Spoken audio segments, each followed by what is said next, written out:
Blessed to be a part of your day. Kevin Miller in the morning. Phone number is 580-5436, 580-KIDO. Before we get to our guest, we want to quickly get to Max, who's been very patient. Max, good morning. Good morning. This story of the drunk driver really highlights a national problem. What do you do with them? The only reason I'm hard on the guy is because he's a repeat offender. He obviously did not care, or at some point said, you know what, I'm willing to take the risk. And I'm a little more of a severe person. I think if you cut his hands off and imprisoned him for life, that would give him something to think about. So you're saying cut off Mr. Paulson's hands and put him in jail for the rest of his life? Both hands and put him in a labor camp. Find a way for him to do something. How are you going to do labor without any hands? Well, there's a lot of ways handicapped people can do it. And each time they work that specially equipped rake or shovel, they look at the stumps they have, and they realize that they finally got caught. Fate, justice, finally caught up with them. I lost a sister to a drunk driver, and I lost two nephews to a drunk driver, and my good friend's son was killed by a drunk driver. The latter killed by a drunk illegal alien.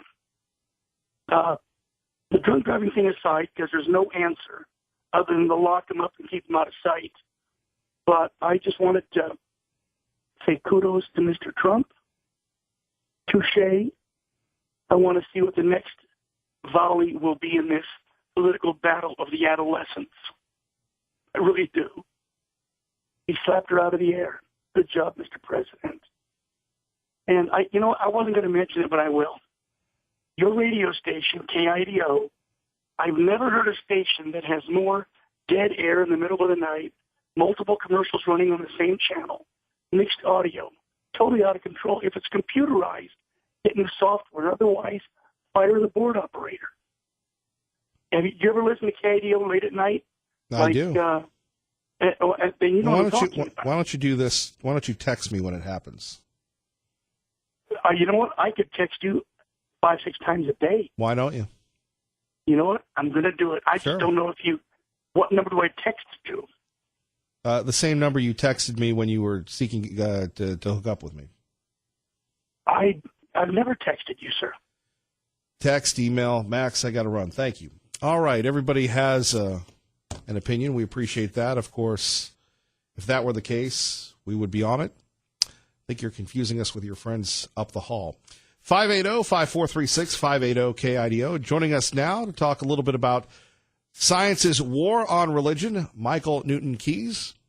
Thank you for joining us, sir. Good to have you with us. Thank you for being patient, by the way. Thanks, Kevin. Let's talk. So you've written a book, Unbelievable, Exploding the 7 most common religion-bashing myths of science. So it seems science has an agenda to disprove faith. How does that all work? Well, it's people who are misusing the authority of science to push a materialistic philosophy. They call it science, like Bill Nye, the science guy. He's really Bill Nye, the scientism guy.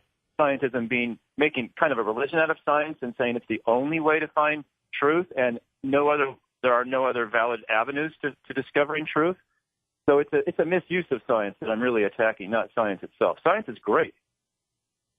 And yet science seems to, sometimes scientists, let's talk a lot about Bill Nye, the science guy. What's his agenda? Well, one of the myths that I debunk in my book is that a huge universe is the problem for Christianity. And this is the way Bill Nye kind of does this spiel. He did a speech a few years ago before the Humanist Society, secular humanists, receiving an award. And he said, I'm just a speck, orbiting a speck, and our solar system is just a speck compared to the galaxy, and so on. And at the end of this, he says, I suck. And everyone laughs. And he really meant religion sucks, or the religious basis for human significance sucks. Because in a few sentences later, he says, and yet we are significant because we evolved by chance and natural processes to have a huge brain that enabled us to discover that the universe is so huge and our place within it. So it's just sentimental atheism in a story that sounds kind of scientific, and but when you get to the bottom of it, it's just pushing a materialistic philosophy, and it's not. I mean, everyone knows the universe is big. That's agreed. But what does it mean for humans? That's where the disagreement is. Well, everybody seems to buy into it, I guess. Yeah, I mean, there's overwhelming evidence that the universe is enormously huge. And look, for a theist, for someone who believes in God, one of the myths that I debunk is that, well, pre-modern people who were religious were ignorant that the universe was so big. And that's not the case. Go to ancient Hebrew poetry, for example, Psalm 8, where the psalmist looks at the night sky and says, how big it is, and says, what is man that you are mindful of him? In other words, I feel so small looking out into space. And yet it says, and yet God has, made us a little lower than the angels and crowned us with glory.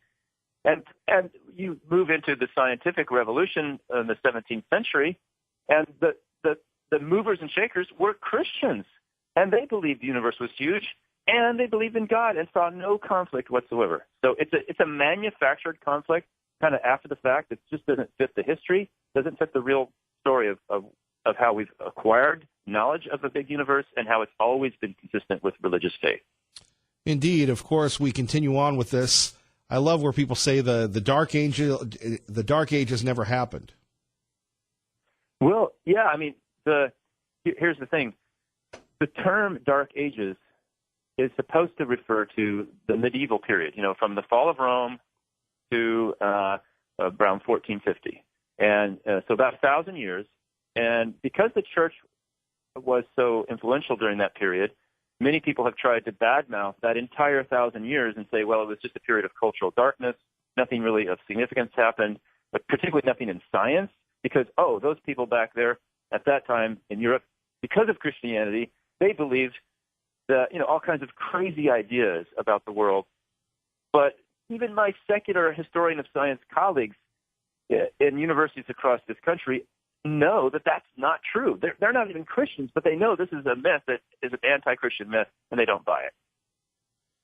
Well, where does the anti-Christian myth come from? Why do people hate God?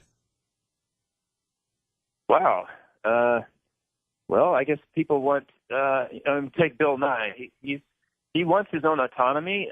He's a smart, funny guy, but he's also been known to peddle some pretty sexually deviant music scores on the web, and he's very much known as that kind of person, and that's the life he wants to live. We live in a free country; he's free to do so, but he tries to dress it up as, well, this is an outcome of my scientific expertise and knowledge, and religion sucks because we just know science wins, religion loses. If you want to be on the right side of history, get with science. That's his message. Well, what's your message? My message is the founding fathers of science were primarily Christians, of modern science, that is, as we move into, the Copernicus, who discovered that the Earth actually moves around the sun, not the other way around, and Galileo. These people were devoted to God, believed in the Bible, it was without error, and thought that their discoveries were consistent with the Bible. Kepler is one of my prime case examples. His scientific works drip with theological insight, and he was devoted to God, and his theology actually guided his scientific research, and I give a case study of that. So that's my message. Science and faith are compatible, not just compatible, but Christian faith in the idea that God created the universe and he's supremely rational, that gave Kepler and others the expectation that they could discover mathematically elegant natural laws, and they did. Amazing. Sure, but you don't hear that, and most people that are in the science realm, it would seem, would talk about the Big Bang Theory, and that disproves God.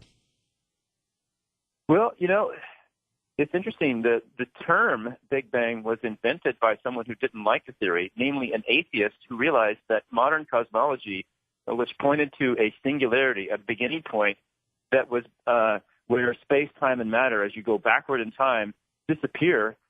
In other words, the universe came from something non-temporal, non-spatial, and non-physical. That's the message. And it was actually an atheist who named that theory Big Bang, trying to make fun of it because he didn't like the theistic, that is, the God implications of it. So that's that's going to be in my second book, Kevin. I haven't written that one yet. Well, if people would like to get a hold of your book, what can they do, sir? They can go to Unbelievable Myths myths.com, and myths is plural. Well, Dr. Keys, we appreciate you. God bless and keep the faith, brother.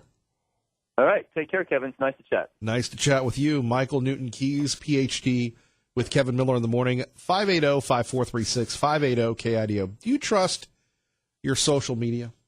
Do you trust Google? Do you trust YouTube? Do you trust the Facebook?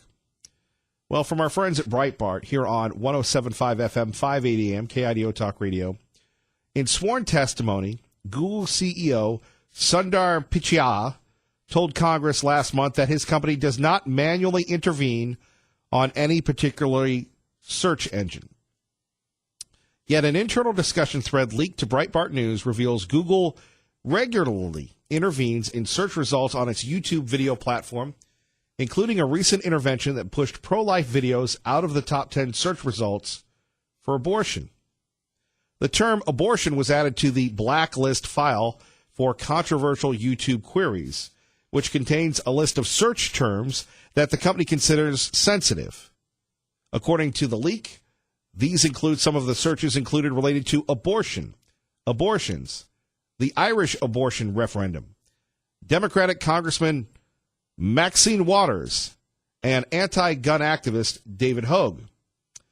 The existence of the blacklist was revealed in an internal Google discussion thread leaked to Breitbart News by a source inside the company who wishes to remain anonymous. So there we have it, here on KIDO Talk Radio. Google making sure, not representing the wishes of the viewers. YouTube the same way. So if you type in abortion, Maxine Waters, or what have you, it goes into the blacklist file. It gets pushed farther down. Now, at 580-5436, 580-KIDO, some people would say, this isn't capitalism. This isn't fair. This isn't the First Amendment.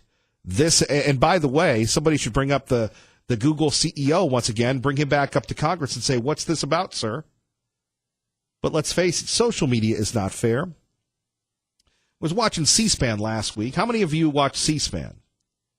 There's a new book called Like War, and it talks about from governments to personalities to average ordinary people, how social media is transforming people from wealth and influence and everything else.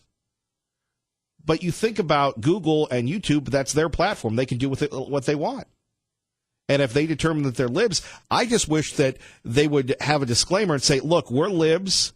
We do not like pro-life people. We proudly support Maxine Waters. We proudly support abortions, and have at it. Just put a disclaimer on. You know, like the Surgeon General does with cigarettes or alcohol or the vapes, right? At 580-5436, 580-KIDO. I mean, really, that's really what it comes down to when we're talking about David Hogg, Maxine Waters, and abortion. Just put a disclaimer. Look, we're libs. We love the libs. And if you're a pro-life conservative, you're not welcome here. That's how I would look at it. But is anybody surprised that social media continues to manipulate these results? And by the way, what does that say when you have the head of the organization? And look, Google's a public company. They can do what they want. They make billions of dollars. If they don't want to play fair, they don't have to play fair. You don't have to use Google. You don't have to be a shareholder in Google. But think about that. Think about that the next time you're searching for something and it doesn't pop. I don't know how many times we've had friends of ours in the God-fearing conservative movement that have been banned from Facebook, like Robert Spencer, like Tom Munns, like others.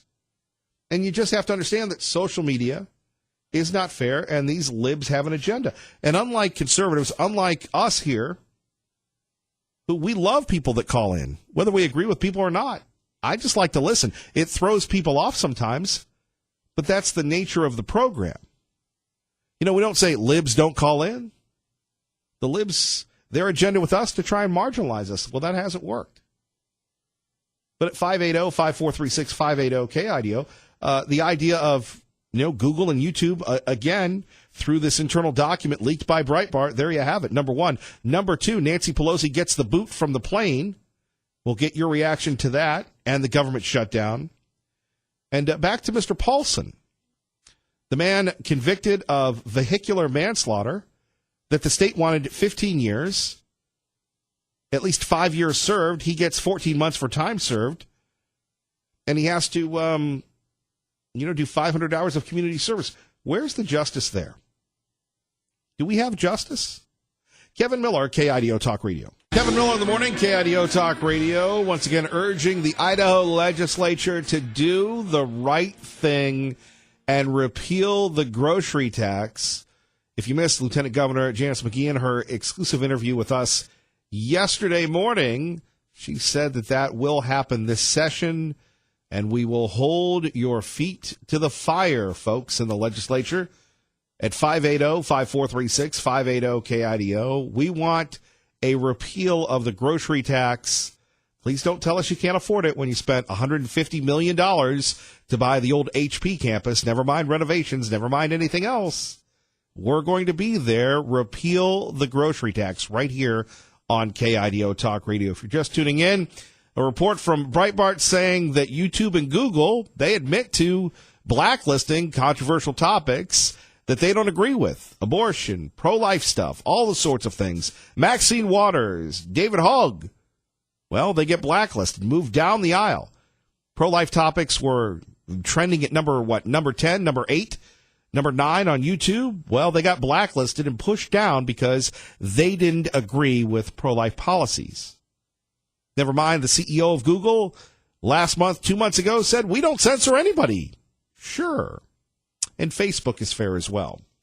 Back to the phones. Let's go to Sam in Caldwell with Kevin Miller on KIDO Talk Radio. Good morning, Sam. Hey, morning, Sam. I'm Sam.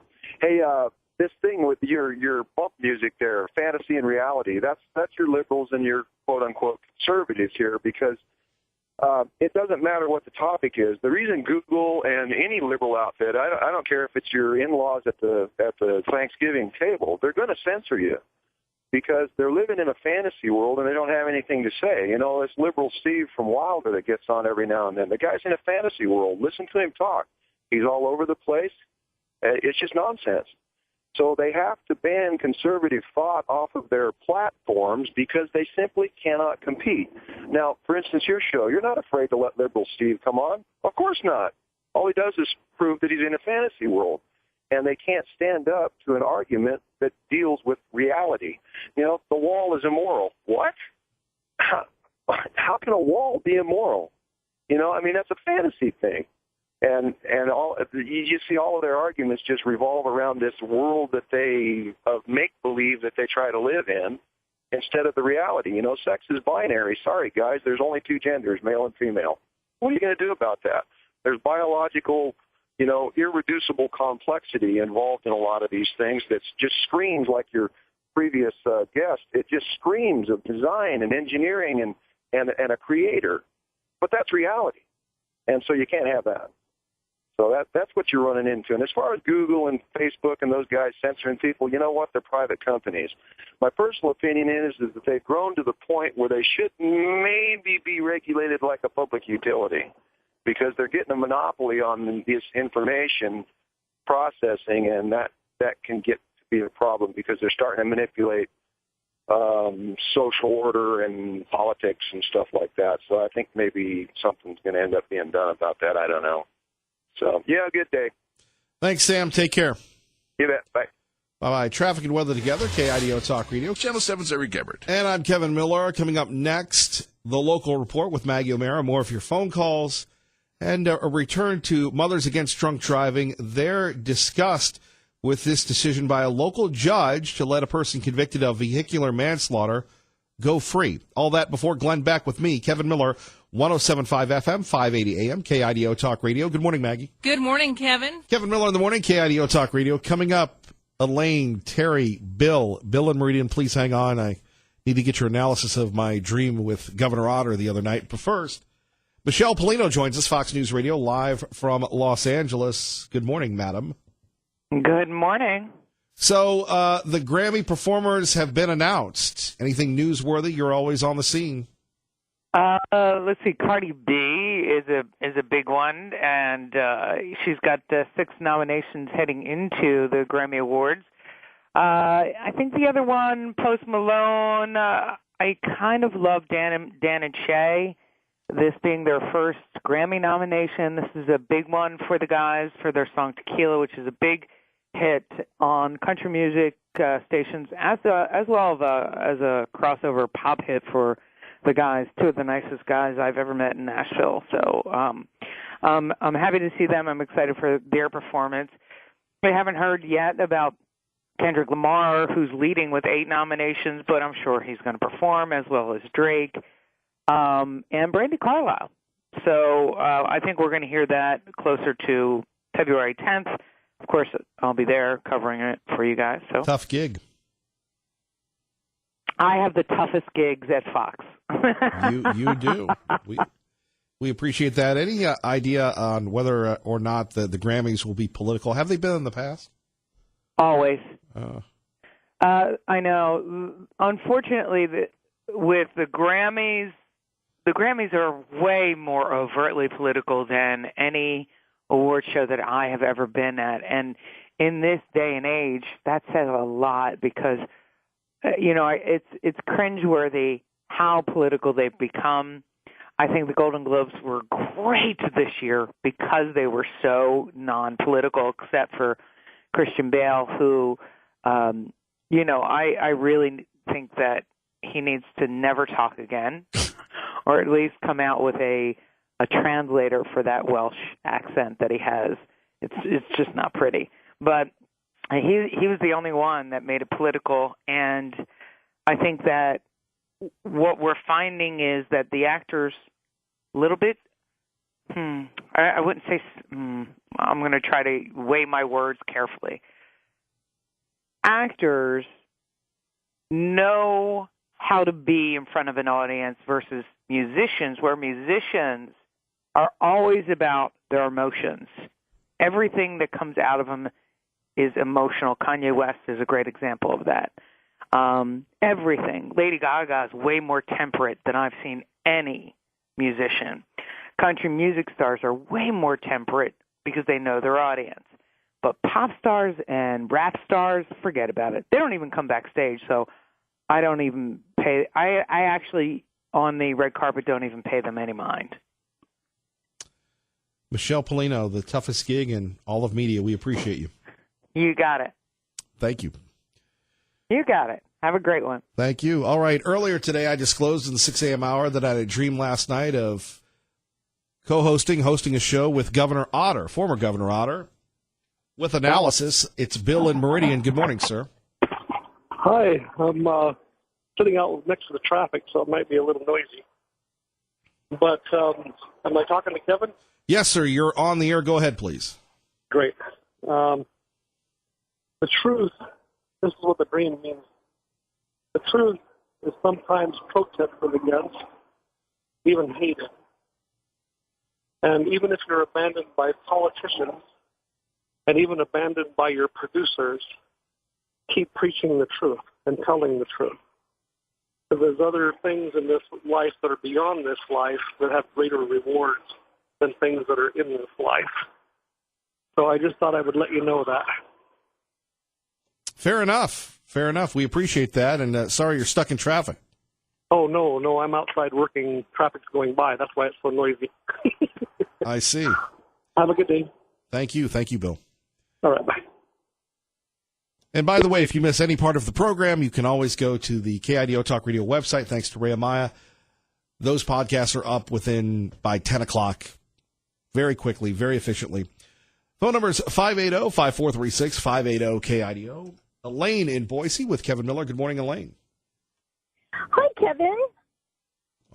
It's been a while. My question is, what I think makes all of this particularly scary and dangerous is the media bias. So I would love to hear what your listenership thinks we can do as people, public, about that.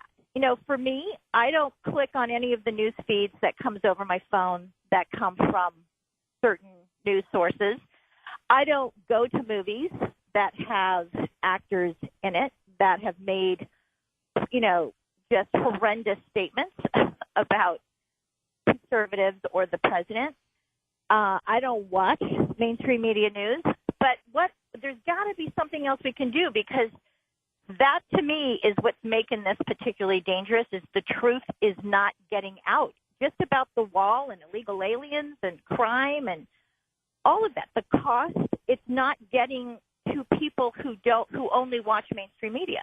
Well, or people that just get their news from Facebook. I mean, Facebook is replacing Exactly. the news media. Exactly. My point, and it's kind of hard to stop using Google, for example, in protest.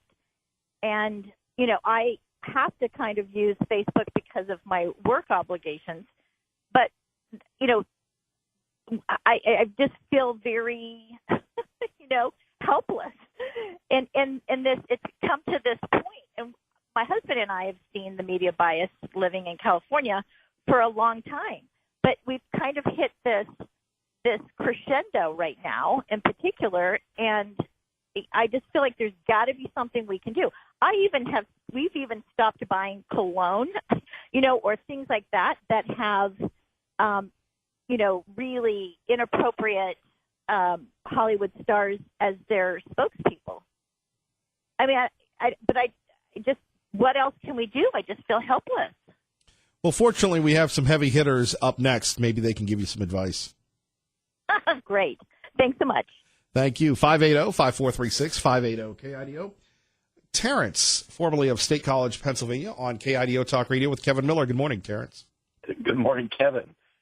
So let me get this straight. We've got Kevin Miller, Butch Otter, the only two survivors of the zombie apocalypse. We've got Liberal Steve with grandparent rights allowed to program his granddaughter and put her on the radio. Mm-hmm. We've got to do something about that. We've got Max, who's working for the FCC as the late-night regulator of KIDO Radio. Right. This is all confusing, but the good news is if Mr. Barr makes it as our Attorney General, he's already said he can look at Google and Facebook through antitrust laws. That is a blessing. And other good news, Mrs. Ginsburg on the Supreme Court has pneumonia, and she'll be stepping down this month, according to a newspaper in San Diego. And we have a supermoon lunar eclipse Sunday night. So there's good news. Hold on, I feel like we're between you and the mad scientist we had at the start of the hour. I feel like I'm auditioning for George Norrie. Oh, right. Hey, God is in control. And that's what we all need to be mindful of. So as everything continues to accelerate and get even crazier, we just need to look up and remember to say, thank you. That's what we need to remember. Well, as MC Hammer would say, thank you, God, for blessing me. Thank you, Lord, for blessing me. Do you need anything, any gear or anything for the apocalypse, you and Butch? I think the former governor has all the gear I'm going to need. Like I said, for people just tuning in, most people dream of vacations or their family or whatever. I'm dreaming of having the former Governor Otter on the program with me, and it was it was just like it was like the modern day equivalent of the Dukes of Hazzard, just two good old boys doing a talk show. That's just belated reflux problems from the food you had in Hawaii. It must have been. I don't know. And it was the oddest thing. And, he had on some jeans. He had on, I think, a plaid shirt like the Cowboys wear. And we were having a good time. Wow. Maybe you guys are going to host the state carnival this year or something together. I don't know. Maybe we could host the Grammys together. Whoa. I can think of a couple good acts you could put on there, but I won't mention them now. It would give away everybody. Everybody would know them. So, but Kevin, great job. Welcome back. Keep it up. We look forward to it every morning. But don't forget to catch your supermoon lunar eclipse Sunday night and say, thank you, God. Now, before you go, we've got the publisher of the Gem State Patriot on after you. Do you have anything you want to say to him? Usually you tweet me on this, so go ahead. Well, Bob, you need to get your story straight. We're all still wondering, is it 25 years? 6 years ago, we were told 25 years of Wall Street. 4 years ago, we were told 35 years of Wall Street. This year, It was 45 years on Wall Street. Long. We're trying to figure it out, and then 12 years in the mountains, 18 years in Boise, 18 years living at home, 4 years in the Navy, and then there's those 4 major corporations that you were CEO of. How long did that take? You're going to be 137 years old, dude. Now, wait a minute. You're auditing Tea Party Bob's resume. Well, I'm just telling you what he said on the radio, and I think his math is something he's just having trouble adding it all up. See, folks, people listen to what's on the radio here. Thank you, Terry. You have a good day. You too. 580-5436, 580-KIDO. Joining us now with ears burning, the publisher of the Gem State Patriot, Tea Party Robert. I don't think Terry's comments are worth any type of retort whatsoever. He likes to ramble on every now and then. Excellent show this morning, Kevin. I'd like to say that if you're dreaming about Butch Shatter, you're probably having a nightmare, not a dream, and you should be seeing a clinical psychologist. I'd like to I'd like to talk about drinking and driving. You know, I'm not sure of all the circumstances surrounding the incident of the driver who hit the mother of 2 in Eagle, but what I do know is alcoholism is a terrible disease, as I lived with for most of my childhood in my adopted family, and saw a lot of it while I was working on Wall Street. And as a child, I saw my family destroyed by alcohol as I grew up in a family of alcoholics. What most people tend to forget is alcoholism is a disease, and a terrible one at that. When I was in my early 30s, my family was hit by a car driven by a drunk driver on the wrong side of the road. He got off with probation and a fine, and a year later he was back and hit somebody else, and I think that was a fatal accident. Some people just never learn. You know, I myself drank for many years, but fortunately was never addicted to alcohol for some reason. I can remember several times when I was stopped by police and asked if I had been drinking, and was fortunate enough not to get arrested for drunk driving. I learned my lesson. 3 years ago, I stopped totally. No more drinking at all. Haven't gone back. Why do you think we have such an issue with that here? I'm not quite sure what it is. You know, drinking is fine if you're going to do it responsibly, and I think that's where therein lies the problem. Is most people, when they get inebriated, they don't really have a full consciousness of what they're doing, and they do stupid things. I know. I did many stupid things in my life. You know, when you get into a car and you're drunk, that automobile becomes a weapon, as one of your previous callers said, and they have the potential to wreak havoc with people's lives, you know, if they create an accident. If you're going to drink, drink responsibly, and let somebody else drive your car, because you don't know whose life you're going to wreck besides your own. This accident in Eagle is not for me to judge, but probation does seem to be a light sentence for costing someone's life. And again, I don't pretend to know the particulars of the accident. But keep this in mind. Every day, 29 people in the United States die in motor vehicle crashes that involve an alcohol-impaired driver. This is one death every 50 minutes.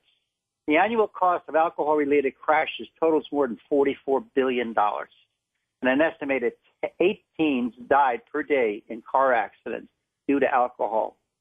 You know, simply said, if you're going to drink, drink responsibly, and for heaven's sake, don't drive. Well, especially now when you have Uber and Lyft and all these other things, it's stupid. To me, I disagree with you to a degree. I think society glamorizes people drinking, letting loose, losing control. They think it's fun. And when you start devaluing, you know, the idea of control, then you have these problems. Now, again, you know, thousands, millions of people drink responsibly. It's kind of like, and this is going to be a touchy subject, when you have the stoner movies. They glamorize being high and being footloose and fancy free, when in fact there are, you know, consequences like to everything. Well, you know, you're right. They do glamorize it too much, and unfortunately, it's an acceptable thing to do. I only hope that people understand that this is not something that's good for your health. It's going to kill you a lot earlier than you would normally die. And that's been proven. Now, nobody has to look at the statistics. They're out there, and they're all over the place. But, alcohol is a dangerous drug. People don't understand that. And it's as dangerous as opioids or anything else. It can kill you. Right. And I think people need here to you have the learning fact, that. what happened to that young lady, it can kill others as well. Absolutely. Yeah. Tea Party Bob, JumpStatePatriot.com. Look forward to seeing you, sir. Yes, sir. You have yourself a great day. Take care. You too. God bless. Our friend, Bye-bye. Bye-bye, our friend Tea Party Bob. By the way, earlier in the program we shared with you this. This is the first floor speech from our friend Congressman Fulcher.